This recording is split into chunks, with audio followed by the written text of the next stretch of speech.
Thank you much for the honor of coming here today.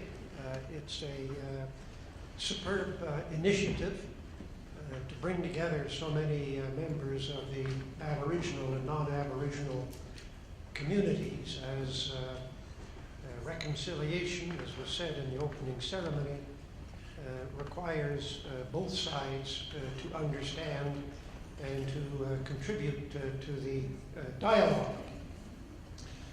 And I think the largest problem that we face as a country, I agree with both the Lieutenant Governor and David Peterson, is the reconciliation of Aboriginal and non-Aboriginal peoples. But the fact is, this is not an issue on the radar of most Canadians. They are oblivious to this question.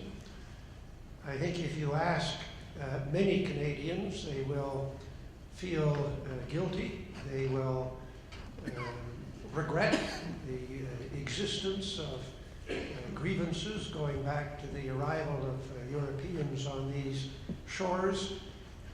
They will feel that an apology and some compensation is what is required, and that we should all move forward as undifferentiated Canadians. There is very little understanding, as we find in the response to the various legal decisions that are made, as to what reconciliation is all about.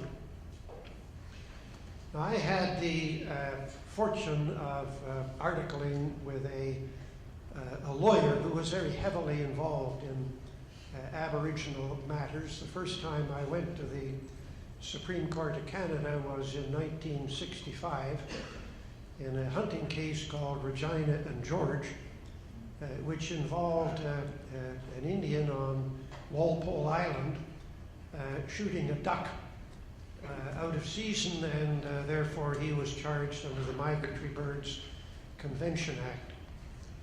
And I can tell you that the reception in the Supreme Court of Canada in 1965 was very frosty. The 9 judges were incredulous, really, that we were even there, because there was a regulation that applied to all persons.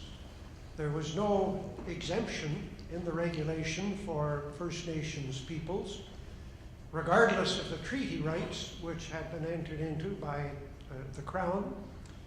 There was an exemption in the United States regulations for their Aboriginal people. And the United States was the other party to the Migratory Birds Convention Act. And one would have thought that there might be at least a twinge of conscience on the part of the judges as to why our First Nations people did not have at least the benefit of First Nations people on the other side of Lake Erie.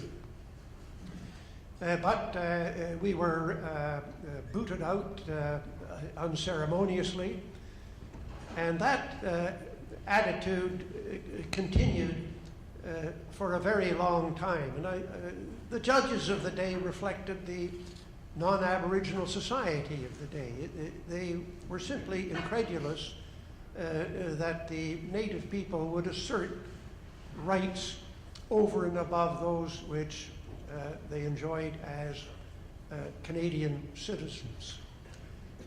At most, there was a notion of citizens plus, that we were all citizens together, but there were certain rights which were largely unenforceable and which could be overridden at will by Parliament or by the executive of the country, but until and unless they were overridden, they were enjoyed, as the expression of the day went, at the pleasure of the Crown.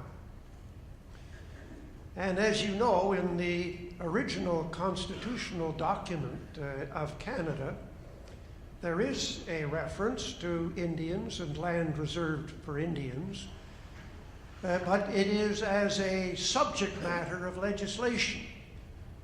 The Indian peoples were subject, and that was interpreted to include the Inuit.